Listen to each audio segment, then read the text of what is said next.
हो गया सर। पकड़ के महिलाएं बच्चियां रो रही हैं, कोई देखने वाला नहीं।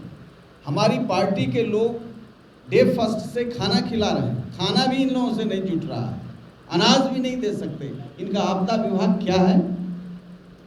गुस्सा काफ़ी होता है लेकिन संयम से बात करते हैं, इसलिए कि फिर कोई एक मुकदमा हो जाएगा, राजद्रोह का मुकदमा हो जाएगा। राजा है ना, इनके खिलाफ बोलने से राजद्रोह का मुकदमा हो जाता है। कल हम जहानाबाद में पेशी दे करके और भागलपुर गए हैं। इतनी दर्दनाक घटना कि माननीय राष्ट्रीय अध्यक्ष जी ने भी कहा कि आइए चलिए, और वहाँ गया तो कितनी हृदय विदारक। अस्पताल में गए, मेडिकल कॉलेज है, सरकार को कुछ सूझता ही नहीं है, सरकार के प्रतिनिधि को नहीं सूझता। वहाँ मंत्री गए हैं वोट मांगने, लेकिन इन मुफलिस लोगों पर,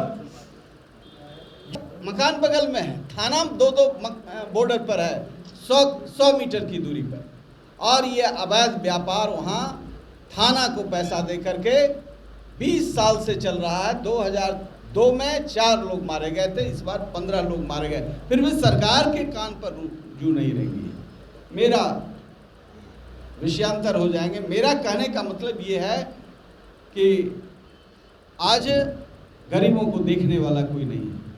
इतना बड़ा ब्लास्ट हुआ है कि उससे कई मकान क्षतिग्रस्त हो गए हैं, और जिसको उससे कोई लेना देना नहीं है वो लोग मारे गए हैं, फिर भी सरकार अपने दायित्व से मुकर रही है, घबरा रही है, नहीं जाना चाहिए।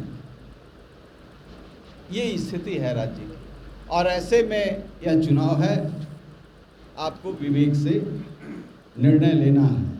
आप अपने बगल के साथियों को भी, आप अपने को भी, मित्रों को भी समझाने की जरूरत है। एक तो छोटा सा चुनाव है, हम बड़े चुनाव की ओर बढ़ेंगे, लेकिन एक एक कदम आप लोगों को विश्वास दिलाएं। आज विश्वास का संकट है, आज विश्वास का संकट है। आज जब मैं घूमता हूँ, लोगों ने कहा कि गलती हो गई, हम कि आगे फिर गलती कीजिएगा। आपकी गलती से मेरा लेना देना नहीं है, लेकिन आपके यहाँ जो अराजकता है उससे आपको लेना देना है। अरुण कुमार तो बराबर घंटी बजाएगा, अन्याय के खिलाफ लड़ेगा, भ्रष्टाचार के खिलाफ लड़ेगा। आज कोई आवाज ही नहीं है, आपके जिले में कोई आवाज ही नहीं है, और यही पूरे प्रदेश की स्थिति है। नीतीश कुमार जी एक एक वैसे बेजान लोगों को प्रतिनिधि बनाते हैं जिसके आवाज नहीं हो, जिसको आवाज नहीं हो, जो खुद ही इतना मुकदमा झेलता हो।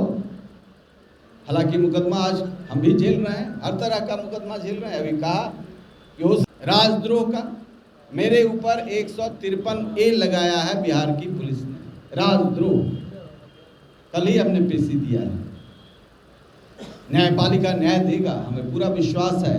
लेकिन इन सड़े गले व्यवस्था के लोगों को मैं माननीय नीतीश कुमार जी से पूछता हूं कि आप जिस दिन सत्ता में आए, आप स्टूडेंट पॉलिटिक्स से आए थे, सत्ता में आए तो आपने कहा एक कानून बना दिया सरकारी काम में बाधा का, इन चोरों के लिए एक कवच दे दिया।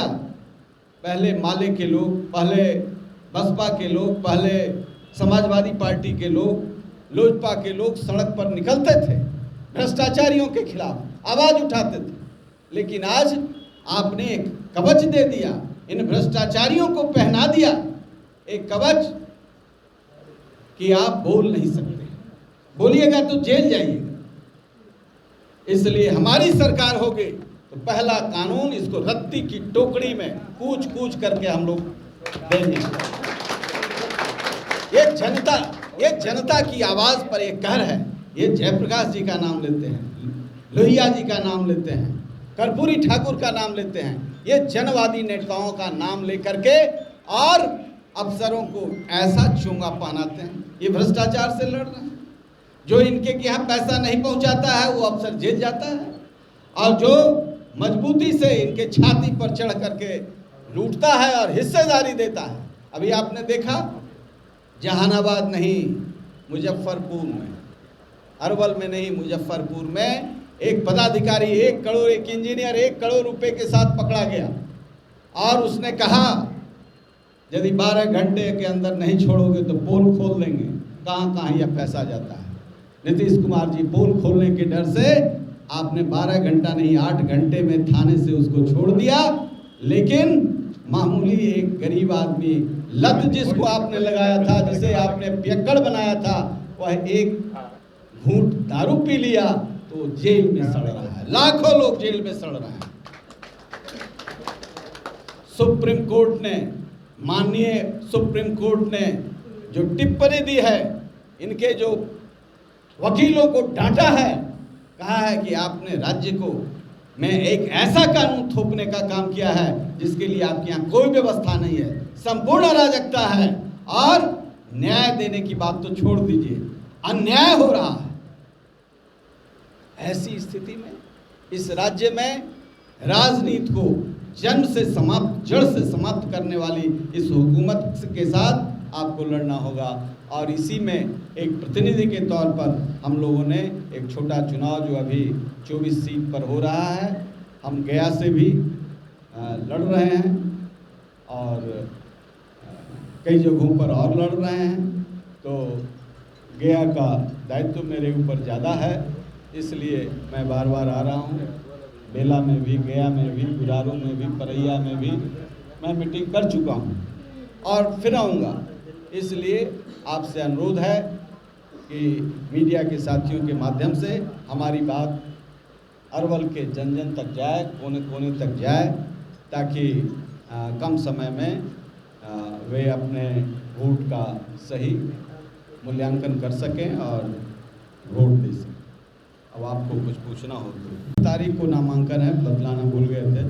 ठीक है, आपने प्रश्न किया। 14 तारीख को गया में नामांकन है और 4 को वोटिंग होगा। 4 को वोटिंग।